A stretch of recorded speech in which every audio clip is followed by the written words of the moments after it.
అందరికీ నమస్కారం. నేను ఇప్పుడు భగవద్గీత చెప్తాను. ధర్మక్షేత్రే కురుక్షేత్రే సమవేతాయుత్సవః మామకా పాండవశ్చైవ కిమకుర్వత సంజయం. సంజయ ఉవాచ దృష్ట్వా తు పాండవానీకం యోధం దుర్యోధనస్తదా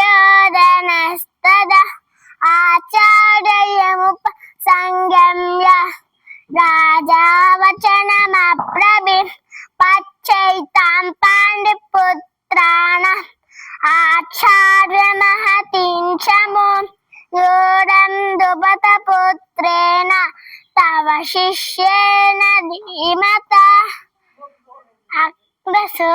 అగ్రసూరామమయే వాస భీమార్జున సమాయుధి యుధానో విరాటశ్చ ద్రుపదశ్చ మహారథః దుష్టకేతుశ్చ కాశీరాజస్య వీరవ పుర్జిత్తుందిభోజస్య సాభ్యస్య నరపుంగవః యూధామన్యుశ్చ విక్రాంత ఉత్తమౌజాశ్చ వీరవ సౌభద్రోద్రుపదేయాశ్చ సర్వ ఏవ మహారథః అస్మాకం తు విశిష్టాయే తాండిబోధా విశోధం మామపః సైన్యస్య సంజానాతం తం బ్రవీమి.